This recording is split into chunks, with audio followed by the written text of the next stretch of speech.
الحمد لله نحمده ونستعينه ونستغفره ونؤمن به ونتوكل عليه ونعوذ بالله من شرور أنفسنا ومن سيئات أعمالنا من يهده الله فلا مضل له ومن يضلله فلا هادي له ونشهد أن لا إله إلا الله وحده لا شريك له ونشهد أن سيدنا وحبيبنا ومولانا محمدا عبده ورسوله صلى الله تعالى على خير خلقه محمد وآله وأصحابه أجمعين أما بعد فأعوذ بالله من الشيطان الرجيم بسم الله الرحمن الرحيم وما أفاء الله على رسوله منهم فما أوجفتم عليه من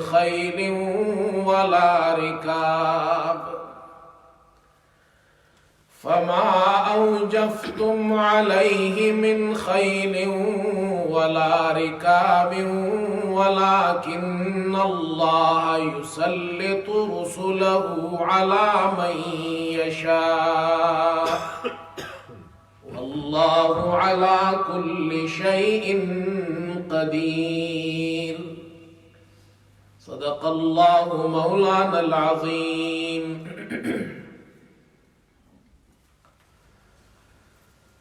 بزرگان محترم اور برادران عزیز، آج انشاءاللہ آپ کے سامنے مسئلہ فدق سے متعلق چند باتیں عرض کرنی ہیں، اور اس موضوع کا انتخاب اس لیے کیا گیا ہے کہ آپ حضرات کو مسئلہ فدق کی پوری حقیقت معلوم ہو جائے، اور اس لیے بھی کہ کچھ لوگ ایسے ہیں جو اس مسئلے کو عنوان بنا کر صحابہ اکرام پر تبرہ کرتے ہیں، اور خاص طور پر ابو بکر صدیق رضی اللہ تعالی عنہ کی شان اقدس میں گستاخی کرتے ہیں، ان کو مورد الزام ٹھہراتے اور نعوذ باللہ یہ کہتے ہیں کہ انہوں نے حضرت صلی اللہ علیہ وسلم کی لخت جگر حضرت فاطمہ پر ظلم کیا تھا، اور باغ فدق جو ان کا حق تھا وہ ان کو نہیں دیا تھا۔ یہ بیان مجھے گزشتہ جمعہ کرنا تھا، لیکن گزشتہ جمعہ میں بیان نہیں کر سکا، اس لیے آج آپ کے سامنے اس موضوع سے متعلق چند باتیں عرض کرنی ہے۔ پہلی بات تو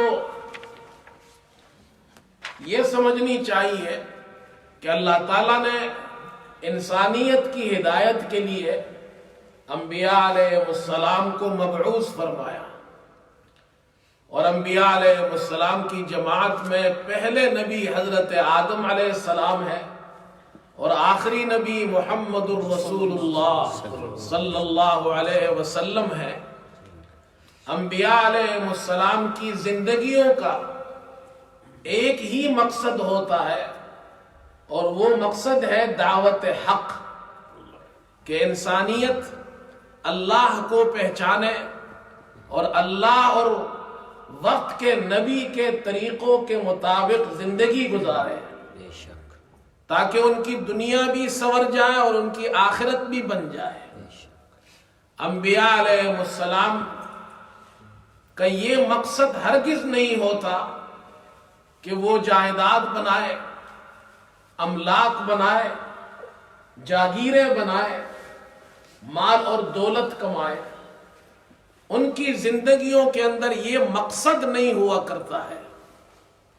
قرآن کریم میں اللہ تعالیٰ نے سورہ شعراء کے اندر 5 انبیاء علیہ السلام کو خاص طور پر 5 انبیاء کا یہ قول، ایک ہی قول اللہ نے ذکر کیا ہے، اور وہ قول حضرت نوح علیہ السلام کا بھی ہے، حضرت ہود علیہ السلام، حضرت صالح علیہ السلام، حضرت لوط علیہ السلام، حضرت شعیب علیہ السلام۔ اللہ نے ان 5 انبیاء کا جو قول ذکر کیا ہے وہ ایک ہی قول ہے، اور ان کے واقعات میں اللہ نے سر فہرست یہ بات ذکر کی کہ ان انبیاء نے اپنی قوم کو جب دعوت دی تو یہ کہا فاتقوا اللہ واطیعون، اللہ سے ڈرو، میری اطاعت کرو، وما اسألکم علیہ من اجر، میں اس پر تم سے کوئی اجر اور معاوضہ نہیں مانگتا، ان اجری الا علی رب العالمین، میرا اجر تو اللہ رب العالمین کے ذمہ ہے۔ انبیاء علیہ السلام مال، جائیداد، جاگیر اور زمینیں یہ ان کی زندگیوں کا مقصد نہیں ہوتا ہے، ان کا مقصد خالصتاً اللہ کی رضا کے لیے انسانیت کو صحیح راستہ بتانا ہے، برے راستے سے روکنا ہے۔ بے شک۔ آخر میں محمد الرسول اللہ صلی اللہ علیہ وسلم تشریف لائے، اللہ تعالیٰ نے آپ سے خود فرمایا اے ہمارے پیغمبر آپ بھی یہ اعلان فرما دیجئے جو گزشتہ امتوں نے اعلان کیا تھا، قل لا اسألکم علیہ اجرا، آپ فرما دیجئے میں اس پر تم سے کوئی معاوضہ، کوئی اجر نہیں مانگتا۔ انبیاء علیہ السلام کی زندگیوں کا مقصد دنیا نہیں ہوتی، دنیا کمانا نہیں ہوتا ہے، نہ اپنے لیے جائیداد بنانی ہوتی ہے، نہ اپنے لیے جاگیریں بنانی ہوتی ہے، نہ اپنی اولاد کے لیے جاگیر اور زمینیں بنانی ہوتی ہے۔ یہ انبیاء علیہ السلام کے شان، ان کی شان بہت بلند ہے، اس لیے ان کی شان یہ نہیں ہے کہ وہ دنیا کی جاگیر اور زمینیں بنائیں اپنے لیے یا اپنی اولاد کے لیے۔ رسول کریم صلی اللہ علیہ وسلم مکے میں پیدا ہوئے، جب آپ کی عمر مبارک 40 سال کو پہنچی، آپ نے کار نبوت کا آغاز فرمایا اور انسانیت کو اللہ کی طرف بلایا، دعوت و تبلیغ کا آغاز فرمایا۔ اس سے پہلے آپ مکے میں رہتے تھے، آپ نے تجارت بھی کی، لیکن جیسے ہی آپ نے دعوت و تبلیغ کا آغاز کیا، اب دنیا کے مشاغل ختم ہو گئے، تجارت کاروبار ختم ہو گئے، وہ جو آپ کے پاس بچا کچا تھا، جو اثاثہ آپ کے پاس تھا، حضرت خدیجہ رضی اللہ تعالی عنہ کے پاس تھا، اسی اثاثے پر آپ مکی زندگی جو 13 سال آپ نے دعوت و تبلیغ کی، یہ زندگی آپ نے مکے میں گزاری، اسی بچے کچے اثاثے پر آپ گزارا کرتے رہے۔ پھر آپ اور آپ کے صحابہ نے مدینہ ہجرت فرمائی، جب مدینے آئے تو سب کچھ چھوڑ چھاڑ کر، مکے میں چھوڑ کر مدینے آئے، اب تو آپ کے پاس کچھ بھی نہیں ہے، تکلیف کی زندگی ہے، سختیاں آپ پر آئی، ذریعہ معاش کیا ہے؟ اللہ تعالیٰ نے آپ کو مدینے میں حکومت عطا فرمائی اور آپ حکمران بن گئے، مسلمانوں کی پہلی حکومت قائم ہو گئی۔ اب اس حکومت کے پاس جو اموال آئے وہ 3 قسم کے اموال ہیں۔ پہلی قسم مال زکوٰۃ، حکومت زکوٰۃ وصول کرتی، امیروں سے اور غریبوں کو دیتی، لیکن اس مال کے اندر، اس قسم کے اندر زکوٰۃ میں اللہ نے آپ صلی اللہ علیہ وسلم اور آپ کے خاندان کا کوئی حصہ نہیں رکھا۔ اللہ نے زکوٰۃ آپ کے لیے اور آپ کے خاندان کے لیے حلال نہیں فرمائی، آپ کے لیے اور آپ کے خاندان کے لیے زکوٰۃ لینا جائز نہیں، یہ آپ کے شان کے مناسب نہیں ہے۔ پیغمبر کی شان، ان کی فیملی، ان کے خاندان کی شان بہت بلند ہے، اس لیے ان کو یہ مال نہیں دیا جا سکتا ہے۔ غزوات شروع ہوئے تو ان غزوات سے مال غنیمت، ایک قسم یہ تھی جس کو مال غنیمت کہا جاتا ہے، اب یہ مسلمانوں کو حاصل ہونا شروع ہوئی۔ تو مال غنیمت میں اللہ نے آپ کا اور آپ کے رشتہ داروں کا، آپ کے خاندان کا حصہ رکھ دیا. اور قرآن کریم میں اللہ نے یہ حکم نازل فرمایا، وَاعْلَمُوا أَنَّمَا غَنِمْتُم مِّن شَيْءٍ فَأَنَّ لِلَّهِ خُمُسَهُ وَلِلرَّسُولِ وَلِذِي الْقُرْبَى وَالْيَتَامَى وَالْمَسَاكِينِ وَابْنِ السَّبِيلِ. اللہ تعالیٰ ارشاد فرماتے ہیں جان لو جو چیز بھی تمہیں مال غنیمت کے ذریعے حاصل ہو تو اس میں اللہ اور اس کے رسول کا حق ہے، رشتہ داروں کا جو آپ صلی اللہ علیہ وسلم کے رشتہ دار ہیں ان کا حق ہے، یتیم مسکین اور مسافروں کا حق ہے. مال غنیمت کے لیے حکم یہ ہے، آپ صلی اللہ علیہ وسلم کو اللہ تعالیٰ نے اس کا طریقہ یہ بتایا کہ اس کے پہلے 5 حصے کیے جائیں. یہ جنگ کے ذریعے دشمن سے جو مال آپ کو حاصل ہوا ہے اس کو مال غنیمت کہتے ہیں. اس مال غنیمت کو تقسیم کرنے کے لیے 5 حصے بنائے. 4 حصے ان سپاہیوں کو دیے جائیں، ان مجاہدین کو دیے جائیں جنہوں نے اس جنگ میں شرکت کی ہے. جو 5واں حصہ ہے وہ اللہ تعالیٰ نے خالص آپ کو عطا فرمایا، آپ کے تصرف میں رکھا کہ آپ کا یہ حصہ ہے، آپ جس طرح چاہے اسے تقسیم فرمائے. لیکن جب تقسیم فرمائے تو پھر اس کے لیے اللہ تعالیٰ نے طریقہ یہ بتایا کہ 5 حصے بنا دیے. ایک حصہ رسول کا، آپ صلی اللہ علیہ وسلم کا، ایک رشتہ داروں کا، یتیم کا، مسکین کا، مسافر کا. آپ صلی اللہ علیہ وسلم کو اللہ تعالیٰ نے کلی اختیار دیا، جس طرح آپ چاہے تقسیم کرے. لیکن جب تقسیم کرے تو یہ 5 حصے ہیں، یعنی ان 5 میں سے آپ جس کو دینا چاہے دے سکتے ہیں، جتنا دینا چاہے دے سکتے ہیں. ایک قسم مال کی یہ ہے. دوسری قسم جو مال کی حکومت کو حاصل ہوئی، آپ صلی اللہ علیہ وسلم کو حاصل ہوئی، اسے مال فے کہا جاتا ہے. مال فے مال غنیمت کی طرح نہیں ہوتا. مال غنیمت میں دشمن سے مقابلہ ہوا اور وہ جو مال غنیمت کی صورت میں حاصل ہوا ہے وہ مال غنیمت ہے. مال فے کے اندر یا تو جو مخالف ہے، دشمن ہے، وہ اپنی زمین خود چھوڑ کر چلے جائے، یا ان کے ساتھ صلح رضامندی ہو جائے. تو جو مال حاصل ہوگا اسے مال فے کہتے ہیں. مال فے میں چونکہ جنگ نہیں ہوئی ہے لہذا اب سپاہیوں کا کوئی حصہ اس میں نہیں ہے. وہ پورا کا پورا اللہ نے آپ کو عطا فرمایا، تصرف کا پورا حق آپ کو دے دیا، آپ اسے تقسیم کریں. لیکن اس کے بارے میں بھی یہی 5 اللہ نے نام ذکر فرمائے کہ ایک اللہ اور اللہ کے رسول کا حصہ، اور ذی القربہ رشتہ داروں کا، یتیم مسکین اور مسافر کا. سورہ حشر میں اللہ نے اس کا ذکر فرمایا ہے. چنانچہ مدینہ منورہ میں جب یہ مال فے حاصل ہوا تو اللہ تعالیٰ نے یہ آیتیں نازل فرمائی. فرمایا وَمَا أَفَاءَ اللَّهُ عَلَى رَسُولِهِ مِنْهُمْ فَمَا أَوْجَفْتُمْ عَلَيْهِ مِنْ خَيْلٍ وَلَا رِكَابٍ وَلَكِنَّ اللَّهَ يُسَلِّطُ رُسُلَهُ عَلَى مَنْ يَشَاءُ. اور جو اللہ اپنے رسول کو دلوا دے ان کے مالوں میں سے، مال فے کے معنی لوٹنے کے ہیں، جو اللہ لوٹا دے اپنے رسول کو ان کے مالوں میں سے، ان کی زمینوں میں سے. فما اوجفتم علیہ من خیر، اللہ فرماتے ہیں وما افاء اللہ علی رسولہ، جو اللہ نے دلوا دیا اپنے رسول کو ان کے مال میں سے. فما اوجفتم علیہ من خیر ولا رکاب، تم نے اپنے گھوڑے اور اونٹ اس پر نہیں دوڑائے، تم نے کوئی جنگ نہیں کی، بغیر جنگ کے حاصل ہوا.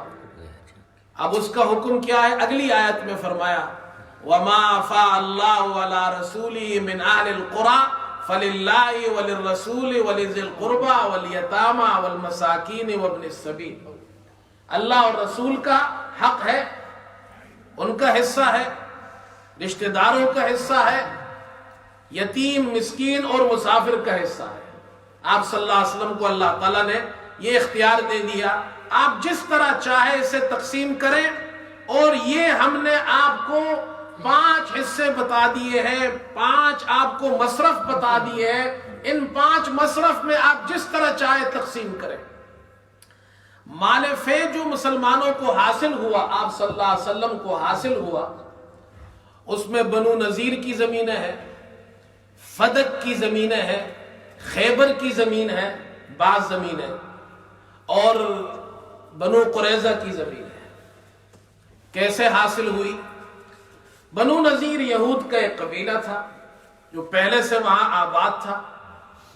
حضور صلی اللہ علیہ وسلم مدینہ تشریف لائے تو آپ کا یہود سے معاہدہ ہوا، لیکن بنو نذیر نے وہ معاہدہ توڑ دیا۔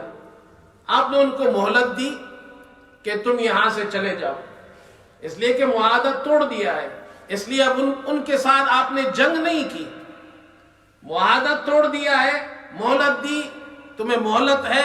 وہ وہاں سے مہلت پا کر چلے گئے، ان کی زمینیں رہ گئی۔ یہ جو زمینیں یہ مال فے ہے، بغیر جنگ کے حاصل ہوئی ہے۔ جنگ خیبر ہوئی اور مسلمانوں نے بہت سے قلعے فتح کر لیے، لیکن آخر میں 2 قلعے رہ گئے۔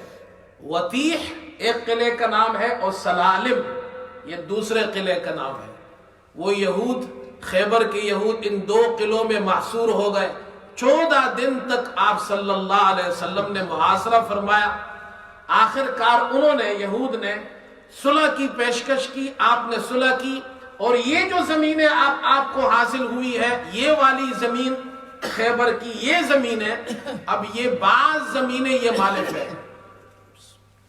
اسی طرح جب خیبر کے بعد ان کے قریب ایک زمین ہے جس کو فدق کہتے ہیں، اہل فدق کو معلوم ہوا کہ خیبر والوں نے صلح کر لی ہے، تو انہوں نے بھی آپ صلی اللہ علیہ وسلم کے پاس صلح کا پیغام بھیجا کہ ہماری جان بخشی کر دی جائے تو ہم بھی چلے جائیں گے یہاں سے، اور یہ اپنی زمین چھوڑ جائیں گے۔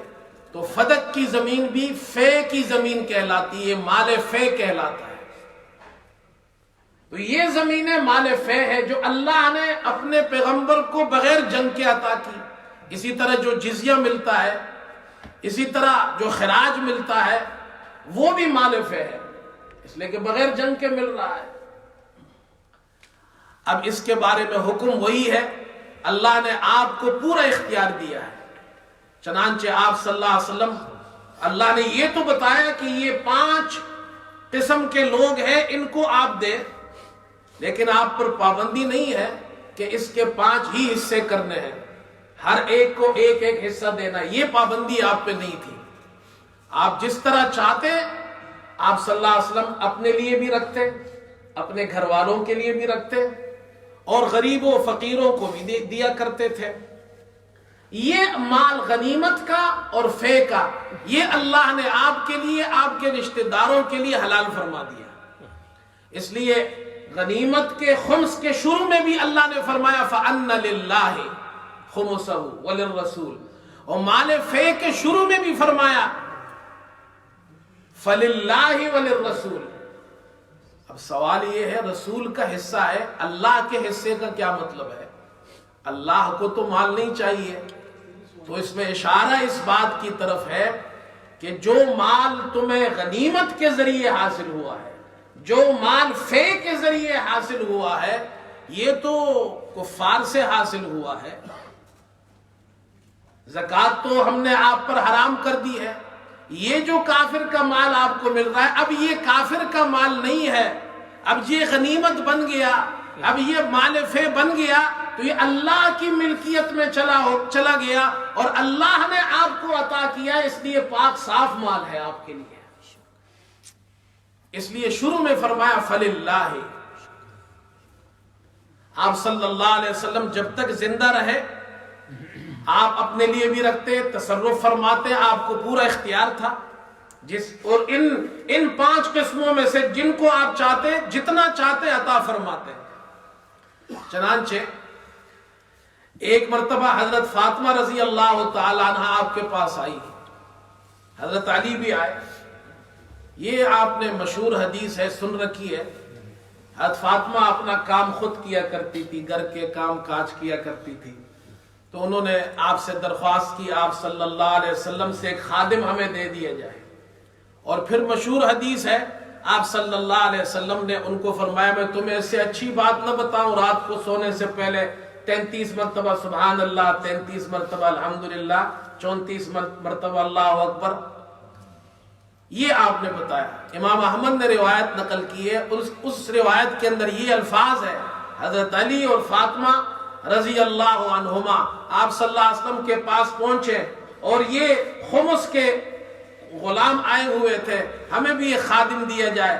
آپ اور الفاظ یہ ہے، آپ صلی اللہ علیہ وسلم نے فرمایا واللہ لا اعطیکم، خدا کی قسم میں تمہیں نہیں دوں گا.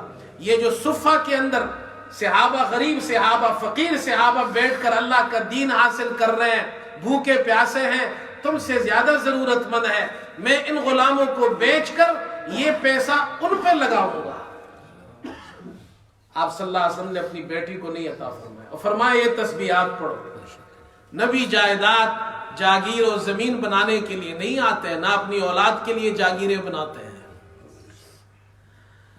آپ صلی اللہ علیہ وسلم حکمران تھے، حکومت آپ کی تھی. اللہ نے یہ مال غنیمت کے خمس میں اور مال فے پورا آپ کو تصرف کا حق دے دیا، لیکن آپ کی زندگی تک آپ اس میں تصرف فرماتے تھے.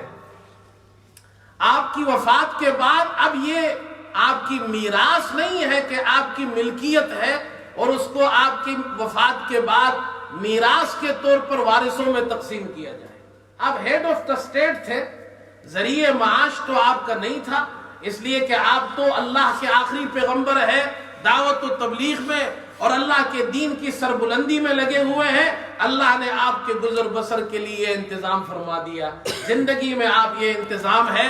اور اس کے بعد پھر جو اگلا حکمران آئے گا وہ بھی ایسے ہی انتظام کریں گے جیسے رسول پاک صلی اللہ علیہ وسلم فرماتے تھے. چنانچہ آپ صلی اللہ علیہ وسلم نے ایک حدیث میں ارشاد فرمایا جو صحیحین کی حدیث ہے. آپ صلی اللہ علیہ وسلم نے فرمایا ہم وارث نہیں چھوڑتے ہیں، ہم وارث نہیں بناتے، ہمارے بعد میراث تقسیم نہیں ہوتی ہے.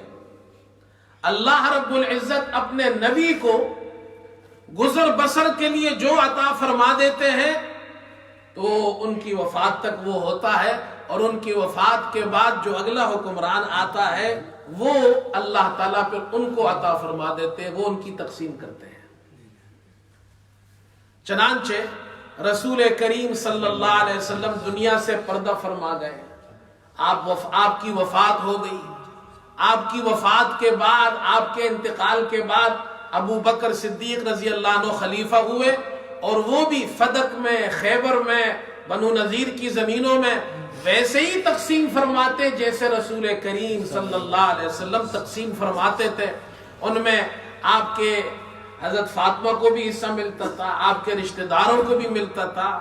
جو حضور صلی اللہ علیہ وسلم اپنے زمانے میں کیا کرتے تھے ویسے ہی ابو بکر فرماتے تھے. آپ کی بیویوں کو بھی حصہ ملتا تھا، رسول کریم صلی اللہ علیہ وسلم کی بیویوں کو، ازواج مطہرات کو، حضرت فاطمہ کو، رشتہ داروں کو، اس لیے کہ ان کے لیے تو زکوٰۃ لینا حلال نہیں ہے.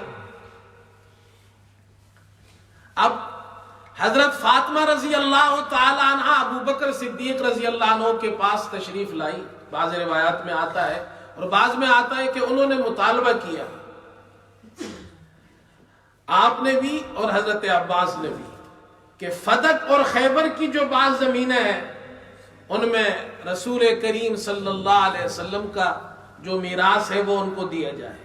تو حضرت ابو بکر صدیق رضی اللہ تعالیٰ عنہ نے ان کو یہ مسئلہ بتایا. میں نے اللہ کے رسول صلی اللہ علیہ وسلم سے خود یہ سنا ہے، آپ نے ارشاد فرمایا کہ ہم میراث نہیں چھوڑتے ہیں، جو ہم چھوڑ دیں وہ صدقہ ہوتا ہے. اور آپ نے یہ ارشاد فرمایا، بعض روایات میں آتا ہے کہ جیسے حضور صلی اللہ علیہ وسلم اپنے عیال پر خرچ کرتے تھے میں بھی ایسے ہی ان کے عیال پر خرچ کروں گا. جیسے وہ تقسیم فرماتے تھے ویسے ہی تقسیم میں کروں گا۔ کسی بھی روایت میں یہ ثابت نہیں حضرت فاطمہ نے یہ بیان سن کر اس بیان کو رد کیا ہو اور اپنے ابا جان محمد صلی اللہ علیہ وسلم کی حدیث کو نہ مانا ہو۔ یہ کیسے ہو سکتا ہے؟ آپ کی بیٹی آپ صلی اللہ علیہ وسلم کی حدیث سن کر یہ کہے کہ یہ میرے ابا کی حدیث نہیں ہے، ایسا نہیں ہوا۔ ان کو یہ مسئلہ معلوم نہیں تھا، بتا دیا۔ اب یہاں پر مخالفین وہ ابو بکر صدیق رضی اللہ عنہ پر زبان دراز کرتے ہیں، الزامات لگاتے ہیں، طعن کرتے ہیں۔ جلیل القدر صحابی، انبیاء علیہ السلام کی جماعت کے بعد صحابہ اکرام کی جماعت میں سب سے افضل حضرت ابو بکر صدیق رضی اللہ تعالیٰ عنہ، افضل البشر بعد الانبیاء۔ انہوں نے ظلم کیا، نعوذ باللہ، کیسے ہو سکتا ہے؟ پھر وہ لوگ مخالفین جو اعتراضات کرتے ہیں وہ میں عرض کرنا چاہتا ہوں، اور یہ اس لیے عرض کر رہا ہوں کہ آپ حضرات یہ باتیں سنتے ہیں۔ اب یہ کچھ دنوں پہلے اس قسم کی باتیں میڈیا پر آئی ہے، ایک چینل پر یہ باتیں کی گئی ہے، اور مسلمان جو ہے، جو عام مسلمان ہوتے ہیں، پھر وہ ہم سے یہ مسئلہ پوچھتے ہیں، تو میں اس لیے یہ وضاحت کر رہا ہوں تاکہ آپ کو یہ بات اچھی طرح معلوم ہو جائے کہ حقیقت کیا ہے۔ تو ایک بات تو یہ کہتے ہیں کہ یہ حدیث صرف ابو بکر صدیق رضی اللہ عنہ نے پیش کی ہے، اور ان کے علاوہ کوئی کسی اور نے یہ حدیث پیش نہیں کی ہے، تو یہ بات غلط ہے۔ یہ حدیث اہل سنت کی کتابوں میں بہت سے صحابہ سے مروی ہے، حضرت ابو بکر صدیق رضی اللہ عنہ سے بھی ہے، حضرت علی رضی اللہ عنہ، حضرت عباس، عبد الرحمن بن عوف، زبیر بن عوام، ابو ہریرہ، ابو دردہ، سعد بن ابی وقاص رضی اللہ عنہ، ان سے یہ مروی ہے۔ بخاری کی ایک روایت ہے، حضرت عمر رضی اللہ عنہ صحابہ کے مجمع میں بیٹھے ہیں، بڑے بڑے جلیل القدر صحابہ اس مجلس میں موجود ہے، جس میں حضرت علی بھی ہے، حضرت عثمان بھی ہے، حضرت عباس بھی ہے، جس میں سعد بن ابی وقاص بھی ہے، عبد الرحمن بن عوف بھی ہے، اور آپ حضرت عمر ارشاد فرماتے ہیں، کیا تمہیں یہ نہیں معلوم کہ رسول کریم صلی اللہ علیہ وسلم نے ارشاد فرمایا، اور میں تمہیں اللہ کی قسم دے کر پوچھتا ہوں، آیا تمہیں یہ علم نہیں کہ اللہ کے رسول صلی اللہ علیہ وسلم نے ارشاد فرمایا ہم میراث نہیں چھوڑتے، جو چھوڑ دے وہ صدقہ ہوتا ہے؟ سب نے کہا بے شک ایسا ہی کہا۔ پھر آپ نے حضرت علی اور حضرت عباس کو قسم دے کر پوچھا کہ کیا اللہ کے رسول صلی اللہ علیہ وسلم نے ایسا ارشاد نہیں فرمایا؟ انہوں نے فرمایا ایسا ہی کہا۔ اب آئیے، صرف اہل سنت کی کتابوں میں نہیں ہے، اہل تشیع کی کتابوں میں بھی ایسی روایت موجود ہے۔ کافی کے اندر جو مشہور کتاب ہے ان کی، اس میں روایت موجود ہے کہ رسول کریم صلی اللہ علیہ وسلم کے امت میں جو علماء ہے، یہ علماء انبیاء کے وارث ہے، اور انبیاء اپنی وراثت میں درہم و دینار نہیں چھوڑتے، انبیاء کی وراثت میں احادیث اور باتیں ہوتی ہے، جس نے ان باتوں کو لے لیا اس نے بڑا حصہ لے لیا۔ یہ کافی کے اندر یہ روایت موجود ہے، تو یہ کہنا صرف ابو بکر صدیق رضی اللہ عنہ کی روایت ہے، یہ بات غلط ہے۔ دوسری بات یہ کہتے ہیں اور یہ اعتراض کیا جاتا ہے کہ رسول کریم صلی اللہ علیہ وسلم نے اپنی زندگی میں فدق کی زمین حضرت فاطمہ کو ہبہ کر دی تھی، اور حضرت فاطمہ ابو بکر صدیق رضی اللہ عنہ کے پاس دو گواہ لے کر آئے، ایک حضرت علی، ایک ام ایمن، اور حضرت علی نے حضرت ابو بکر صدیق رضی اللہ عنہ کے پاس یہ دو گواہ لے کر آئے، ایک گواہ حضرت علی اور دوسرا گواہ ام ایمن، اور نعوذ باللہ حضرت ابو بکر صدیق رضی اللہ عنہ نے ان دونوں گواہوں کو رد کر دیا۔ اب اس کا جواب سنیے۔ پہلی بات تو یہ ہے کہ رسول کریم صلی اللہ علیہ وسلم نے باغ فدق حضرت فاطمہ کو ہبہ نہیں کیا، اس لیے کہ آپ ہیڈ آف دا اسٹیٹ تھے، آپ کے تصرف میں رہا آپ کے وفات تک. اس کے بعد یہ آپ کی ملکیت نہیں کہ اس کو میراث کے طور پر تقسیم ہو. اچھا جی، اگر یہ آپ صلی اللہ علیہ وسلم نے ہبہ کر دیا تھا تو ہبے کے بارے میں اہل سنت اور اہل تشیع دونوں کا ایک ہی مسئلہ ہے، اس پر متفق ہے کہ اگر آپ کسی کو کوئی چیز ہبہ کرتے ہیں تو جس کو ہبہ کی جائے، ایک ہبہ کرنے والا اور ایک جس شخص کو ہبہ کی جائے، جس شخص کو ہبہ کی گئی ہے، ہبہ کرنے کے بعد اس کے تصرف میں وہ چیز آنی چاہیے، اور ہبہ کرنے والے کے تصرف اور اختیارات اس میں ختم ہونے چاہیے. یہ متفقہ مسئلہ ہے. ہبہ کرنے والے کے اختیارات ختم ہو اور جس کو ہبہ کی گئی ہے اس کے اختیارات و تصرف شروع ہو جائے. مثال کے طور پر ایک باپ اپنی زندگی میں اپنے بیٹے کو گاڑی ہبہ کرتا ہے تو ہبہ اس وقت ہوگا، گفٹ اس وقت ہوگا جب بیٹے کے ہاتھ میں وہ گاڑی آ جائے، باپ کا تصرف اس گاڑی میں ختم ہو جائے اور بیٹے کا تصرف شروع ہو جائے، تو کہیں گے جی اس کو مالک بنا دیا. اگر حضرت فاطمہ کو آپ صلی اللہ علیہ وسلم نے ہبہ کیا ہوتا اور وہ آپ صلی اللہ علیہ وسلم کی زندگی میں مالکہ بن جاتی تو اس کا مطلب یہ آپ صلی اللہ علیہ وسلم کے تصرف ختم ہو گئے. حالانکہ سب جانتے ہیں، تمام احادیث، تمام روایات، تمام تاریخ اس پر متفق ہے کہ فدق کی زمین میں آپ صلی اللہ علیہ وسلم کے اختیارات آپ کی وفات تک رہے، حضرت فاطمہ کے اختیارات اور تصرف اس میں نہیں تھا. کیسے ہبہ ہوا؟ گواہ تو اس وقت پیش کرے جب ہبہ ہو کوئی چیز. دوسری بات، گواہ کتنے پیش کیے؟ ایک حضرت علی، دوسرا ام ایمن، ایک مرد اور ایک عورت. قرآن کا حکم ہے گواہ 2 مرد ہونے چاہیے یا ایک مرد اور 2 عورتیں. یہ ابو بکر کا قانون تو نہیں ہے، کس کا قانون ہے؟ اللہ کا قانون ہے. وَاسْتَشْهِدُوا شَهِيدَيْنِ مِن رِجَالِكُمْ فَإِن لَّمْ يَكُونَا رَجُلَيْنِ فَرَجُلٌ وَامْرَأَتَانِ. 2 مرد نہ ہو تو ایک مرد اور 2 عورتیں. ابو بکر سے اگر ہم مان لیں بالفرض کہ یہ ہبہ تھا اور ابو بکر کے سامنے 2 گواہ آئے تو ابو بکر کا کیا قصور ہے؟ گواہ تو ایک ہے حضرت علی اور ایک عورت ہے. اگر اعتراض ابو بکر پر کیوں بنتا ہے؟ اگر ہمت ہے تو پھر اعتراض قرآن پر کیجئے. ابو بکر نے تو قانون نہیں بنایا، تو قرآن کا قانون ہے. اور ابو بکر رضی اللہ عنہ نے گواہ رد کر دیے. ابو بکر رضی اللہ عنہ نے رد نہیں کیے جو آپ کہہ رہے ہیں بالفرض اگر یہ بات مان لی جائے. یہ تو قرآن کہہ رہا ہے کہ اگر ایک مرد ہو تو اس کے ساتھ 2 عورتیں ہونی چاہیے. ایک بات یہ ہو گئی.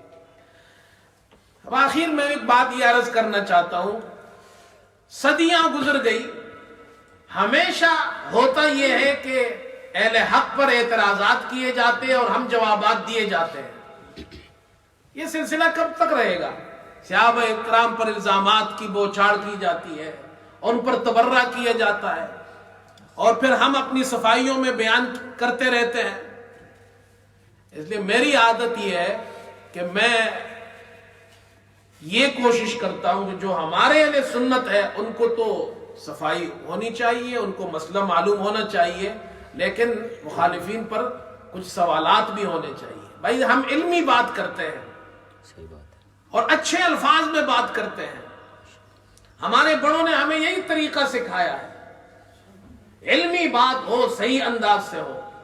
تو میں چند سوالات پیش کروں گا، اور پوری دنیا کے اندر وہ لوگ جو صحابہ کے مخالف ہیں، خاص طور پر فدق کے مسئلے میں ابو بکر صدیق رضی اللہ عنہ پر الزامات لگاتے ہیں. چند سوالات ہیں میرے، ان سوالات کے جوابات دیے جائیں.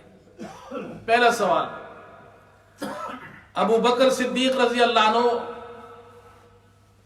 کے بارے میں یہ کہا جاتا ہے کہ نعوذ باللہ انہوں نے حضرت فاطمہ پر ظلم کیا. حضرت فاطمہ باغ فدق کی مالکہ تھی.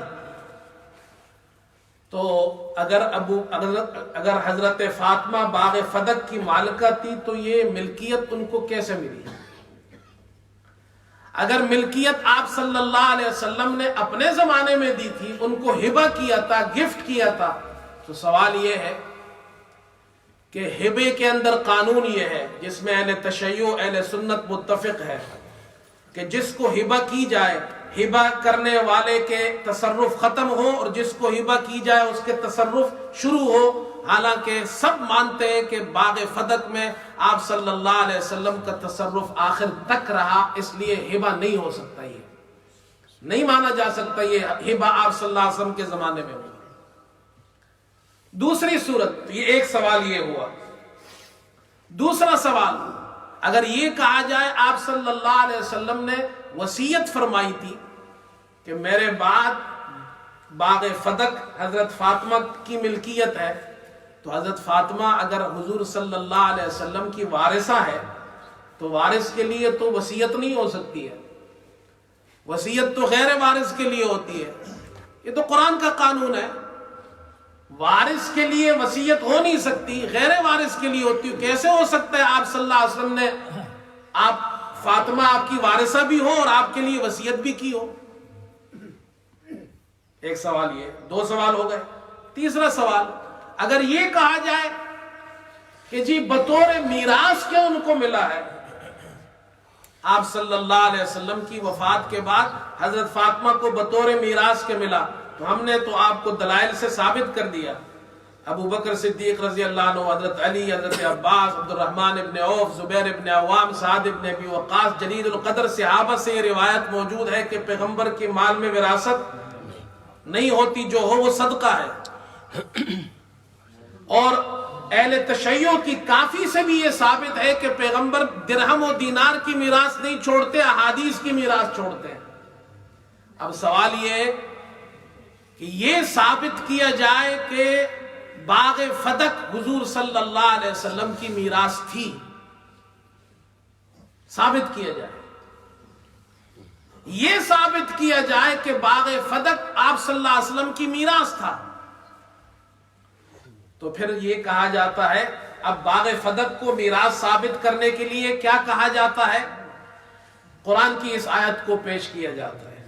اللہ کہتے ہیں یوصیکم اللہ فی اولادکم للذکر مثل حظ الانثیین، اللہ نے میراث کا قانون بنایا، اللہ تمہیں تمہاری اولاد کے بعد حکم دیتا ہے للذکر مثل حظ الانثیین، کہ مرد کو یعنی لڑکے کو، مذکر کو، اور دو لڑکیوں کے برابر، دو عورتوں کے برابر ملے گا، یعنی لڑکے کا ایک حصہ ہے تو لڑکی کا آدھا حصہ ہے۔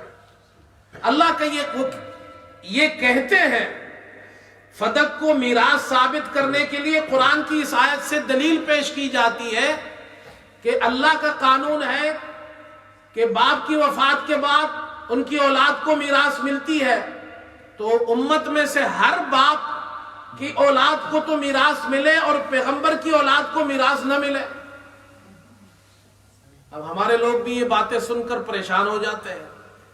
اب ہم سوال کرتے ہیں، اگر قرآن کی اس آیت کو آپ صلی اللہ علیہ وسلم کی میراث ثابت کی جائے اس آیت سے کہ آپ کی اولاد کو بھی میراث ملنا چاہیے، ہم یہ کہتے ہیں یوصیکم اللہ، یہ حکم امت کے لیے ہے، پیغمبر کے لیے نہیں ہے۔ یوصیکم، اللہ تمہیں حکم دیتا ہے، پیغمبر کے لیے نہیں ہے۔ کیوں؟ اب ہمارا سوال سنیے، اگر آپ کہتے ہیں یہ حکم پیغمبر کی اولاد کے لیے بھی ہے تو پھر پیغمبر کے خاندان اور اولاد کے لیے زکوٰۃ بھی جائز ہونی چاہیے۔ کیوں؟ قرآن میں انما الصدقات للفقراء والمساکین، زکوٰۃ فقیر اور مسکین کا حق ہے، یہ بھی عام ہے۔ اللہ نے یہ نہیں کہا کہ پیغمبر کی اولاد کو زکوٰۃ نہیں لگتی ہے یا ان کے خاندان کو نہیں لگتی، قرآن نے عام کہا ہر فقیر اور ہر مسکین کو زکوٰۃ دے سکتے ہیں، اس کا حق ہے۔ پیغمبر کی اولاد میں فقیر اور مسکین کو دے سکتے ہیں؟ بولو بھائی، نہیں دے سکتے۔ اگر آپ یہ کہیں گے پیغمبر کی اولاد کو میراث ملنی چاہیے یوصیکم اللہ فی اولادکم سے، تو پھر آپ کو انما الصدقات للفقراء سے یہ بھی ماننا پڑے گا کہ پیغمبر کی اولاد کو زکوٰۃ ملنی چاہیے۔ لہٰذا ہم یہ کہتے ہیں یہ دونوں حکم عام نہیں ہے، انما الصدقات للفقراء، فقیروں کو زکوٰۃ دو، اس میں پیغمبر کی اولاد اور خاندان کے فقیر شامل نہیں ہیں، اور یوصیکم اللہ فی اولادکم میں پیغمبر کی اولاد شامل نہیں ہے۔ 3 سوال ہو گئے۔ چوتھا سوال وہ یہ ہے، آپ یہ کہتے ہیں ابو بکر رضی اللہ عنہ نے حضرت فاطمہ پہ ظلم کیا، تو پھر سوال یہ ہے ابو بکر عمر اور عثمان رضی اللہ عنہم کے بعد حضرت علی کی خلافت آئی تو انہوں نے اس ظلم کا خاتمہ کیوں نہیں کیا؟ بقول آپ کی جو ظلم ہوا تھا، بقول آپ کی یہ حضرت فاطمہ کی ملکیت تھی، اب حضرت علی خلیفہ بن گئے، اب تو وہ فدق حضرت فاطمہ کی ملکیت ہے، اس میں تو ان کا بھی حصہ بن رہا ہے، اس لیے کہ فاطمہ کا تو انتقال ہو گیا، اب اس میں ان کا بھی حصہ ہے، ان کے بیٹوں کا بھی حصہ ہے، حضرت حسن کا بھی حصہ ہے، حضرت حسین کا بھی حصہ ہے، اب وہ حصے وہ ان کو کیوں نہیں دے رہے؟ چلے حضرت علی نے اپنا حصہ نہیں لیا، لیکن بچوں کا حصہ تو وہ معاف نہیں کر سکتے حضرت حسن اور حضرت حسین کا، اس لیے کہ میراث کا اگر حصہ ہو تو وہ آپ اپنا تو معاف کر سکتے ہیں، دوسروں کا تو نہیں معاف کروا سکتے، ان کو کیوں نہیں دیا؟ بات سمجھ میں آئی؟ یہ ہمارا چوتھا سوال ہے۔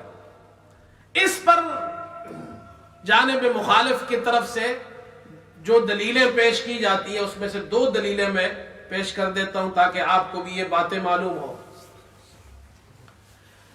ایک دلیل یہ پیش کی جاتی ہے اور پھر ہم انشاءاللہ اس کا جواب دینے کے بعد ہم یہی سوال بھی کریں گے اس پر۔ ایک دلیل یہ پیش کی جاتی ہے کہ حضرت علی جب خلیفہ ہوئے رضی اللہ تعالی عنہ تو انہوں نے فدق کی تقسیم کیوں نہیں کی جو حضرت فاطمہ کی ملکیت تھی؟ تو جواب میں یہ کہتے ہیں کہ آل بیت رسول غصب کی ہوئی چیز کو واپس نہیں لیتے ہیں۔ نعوذ باللہ ابو بکر نے یہ غصب کیا تھا اور آل بیت رسول غصب کی ہوئی چیز کو واپس نہیں لیتے۔ اور دیکھیے دلیل کہاں سے لائے ہیں، دلیل یہ پیش کی آپ صلی اللہ علیہ وسلم نے جب ہجرت فرمائی تو مشرکین نے مکہ نے آپ کے گھر پر وہ غصب کر لیا، جب مکہ فتح ہوا تو آپ نے اپنا غصب شدہ گھر واپس نہیں لیا۔ بات سمجھ میں آئی؟ دیکھیں ابو بکر رضی اللہ عنہ پر الزام لگانے کے لیے، تبرہ کرنے کے لیے کہاں کہاں سے دلیلیں پکڑ کر لاتے ہیں، لیکن الحمدللہ حق ہوتا ہے۔ اب ہم سوال کریں گے، سوال یہ ہے کہ اگر آل بیت رسول بقول آپ کے آل بیت رسول غصب کی ہوئی چیز کو واپس نہیں لیتے، اس لیے حضرت علی نے فاطمہ کے فدق کو واپس نہیں لیا، پھر سوال یہ عمر ابن عبدالعزیز رحمت اللہ علیہ کے زمانے میں جب وہ خلیفہ ہوئے انہوں نے فدق کی زمین امام باقر کو دے دی، ان کے تصرف میں آئی، فرمایا آپ ایسے ہی انتظام سنبھالے جیسے پہلے خلفاء سنبھالتے تھے۔ انہوں نے کیوں قبول کیا؟ مامون کے زمانے کے اندر پھر اولاد فاطمہ میں سے حضرت امام علی کے جو اس وقت کے ان کے بڑے امام تھے، اولاد علی کے اندر ان کے زیر تصرف دیا، انہوں نے کیوں قبول کیا؟ غصب کی ہوئی چیز کو کیوں قبول کیا؟ پھر سوال یہ ہے، آپ تو یہ بھی کہتے ہیں حضرت ابو بکر نے، حضرت عمر نے، حضرت عثمان رضی اللہ عنہم نعوذ باللہ انہوں نے خلافت غصب کی تھی، جب خلافت غصب ہو گئی حضرت علی نے پھر خلافت کیوں قبول کی؟ پھر سوال یہ بھی بنتا ہے یزید نے خلافت غصب کی تھی تو پھر حضرت حسین رضی اللہ عنہ یزید کے مقابلے میں کیوں نکلے اور پھر وہ شہید ہو گئے یہاں تک؟ یہ ہمارا سوال ہے۔ 5 سوال یہ ہو گئے، اور اب دوسرا جواب ان کا سنیے۔ دوسرا جواب یہ کہتے ہیں حضرت علی رضی اللہ تعالی عنہ نے فدق جو حضرت فاطمہ کا تھا ان کی ملکیت تھی واپس نہیں لیا، اور اس کو میراث بنا کر خود بھی نہیں لیا، اپنی اولاد کو بھی تقسیم نہیں کیا۔ کہتے ہیں انہوں نے حضرت فاطمہ کی تقلید کی، حضرت فاطمہ کی تقلید کی، حضرت فاطمہ نے نہیں لیا تھا اس لیے حضرت علی نے بھی نہیں لیا۔ اس کا جواب سنیے، اور ہمارا سوال بھی ہے یہ. دیکھیں میں علمی باتیں کر رہا ہوں، آپ نے اتنی لمبی چوڑی تقریر سنی، کوئی شک نہیں، میں نے تمام باتیں کی ایک دائرے کے اندر، تہذیب کے دائرے کے اندر ہم بات کرنے کے قائل ہیں. ہم تمام صحابہ کا احترام کرتے ہیں. ہم آپ صلی اللہ علیہ وسلم کہ جتنے صحابہ ہیں، آپ کی ازواج مطہرات، آپ کے خاندان، آپ کی اولاد، تمام صحابہ سب سے محبت کرتے ہیں. کہتے جی حضرت فاطمہ کی تقلید کی حضرت علی نے، اس لیے واپس نہیں لیا. سوال یہ ہے، یہ تقلید فرض تھی یا نفل تھی؟ اگر یہ تقلید فرض ہے تو امام باقر نے کیوں واپس لیا جب عمر ابن عبدالعزیز نے ان کو دیا؟ اور امام علی نے کیوں واپس لیا جب مامون کے زمانے میں ان کو دیا گیا؟ اور اگر آپ کہتے ہیں یہ تقلید نفل تھی تو پھر حضرت علی رضی اللہ عنہ نے ایک نفل کے خاطر فرض میراث کو جو ان کی اولاد کا حصہ بنتا تھا وہ فرض چھوڑ دیا ایک نفل کے خاطر. پھر سوال یہ بھی بنتا ہے بقول آپ کے کہ نعوذ باللہ حضرت ابو بکر صدیق رضی اللہ عنہ فاطمہ کو نہیں دیا، ظلم کیا ان پر، تو پھر حضرت فاطمہ تو مجبور تھی، اضطراری حالت تھی، وہ تو لے نہیں سکتی تھی. حضرت علی تو مجبور نہیں تھے، اضطراری حالت نہیں تھی، وہ تو اختیاری حالت تھی. تو اختیاری حالت کو اضطراری پر کیسے قیاس کرتے ہیں؟ یہ ہمارے 6 سوالات ہیں. اب تک تو ہم جوابات دیتے آ رہے ہیں، اب یہ طریقہ نہیں، اب ہم سوال کریں گے. حق ہوتا ہے. حضرت فاطمہ رضی اللہ تعالی عنہ کے بارے میں ایک روایت سن لیجئے. محجاج السالکین اہل تشیع کی کتاب ہے، اور اس کے اندر یہ روایت موجود ہے. ابو بکر صدیق رضی اللہ عنہ تشریف لائے حضرت فاطمہ کے پاس، اور آپ نے ارشاد فرمایا اس فدق میں، مال فے میں، یہ جو فدق ہے آپ صلی اللہ علیہ وسلم جس طرح تقسیم فرماتے تھے تمہیں بھی عطا کرتے تھے، فقیروں مسکینوں کو بھی دیتے تھے، میں بھی ویسے ہی کروں گا، اسی روش پہ چلوں گا. حضرت فاطمہ نے آپ کو قسم دے کر پوچھا کہ آپ بھی ایسے ہی کریں گے؟ آپ نے فرمایا ہاں میں بھی ایسے ہی کروں گا. حضرت فاطمہ نے یہ سن کر اعلان فرمایا او لوگوں سنو، میں ابو بکر سے راضی ہو گئی. یہ محجاج السالکین کے اندر یہ روایت موجود ہے. بہرحال یہ کہنا ابو بکر صدیق رضی اللہ عنہ سے حضرت فاطمہ ناراض تھی فدق کی وجہ سے، یہ فاطمہ کے شان کے خلاف ہے، یہ حضرت فاطمہ کی گستاخی ہے. آپ اچھا فدق ہو، بنو نذیر کی زمینیں ہو، خیبر کی زمینیں ہو، مال فے ہے، اگر یہ حضور کی میراث تھی تو اس میں تو حضرت عائشہ کا بھی حصہ بنتا ہے، آپ کی 9 ازواج مطہرات کا حصہ بنتا ہے، حضرت عباس کا حصہ بنتا ہے. پھر صرف حضرت عائشہ کی بات کیوں کی جاتی ہے؟ حضرت فاطمہ رضی اللہ عنہ کی میراث کی بات کیوں کی جاتی ہے؟ ایک بات. دوسری بات یہ ہے ابو بکر صدیق رضی اللہ عنہ کی بیٹی تو ناراض نہیں ہو رہی ہے، ان کو حصہ نہیں ملا، پیغمبر کی بیٹی زمین کے لیے ناراض ہو جائے، کتنی بڑی گستاخی ہے ان کی شان میں. کیا اللہ کے رسول صلی اللہ علیہ وسلم کی بیٹی فاطمہ زمین کے لیے ناراض ہو جائے؟ اس واسطے میرے دوستو آخر ایک جملہ سن کر جائیے. صحابہ کے بارے میں امام طحاوی رحمت اللہ علیہ فرماتے ہیں حبہم دین و ایمان و احسان. صحابہ سے محبت کرنا دین بھی ہے، ایمان بھی ہے، احسان بھی ہے. وبغضہم کفر و نفاق و طغیان. صحابہ سے نفرت کرنے سے اور ان سے بغض رکھنے سے یہ کفر بھی ہے، نفاق بھی ہے، طغیان بھی ہے. اللہ ہمیں صحابہ اکرام سے سچی محبت نصیب فرمائے، اللہ ہمیں ان کے نقش قدم پر چلنے کی توفیق عطا فرمائے. وآخر دعوانا الحمدللہ رب العالمین.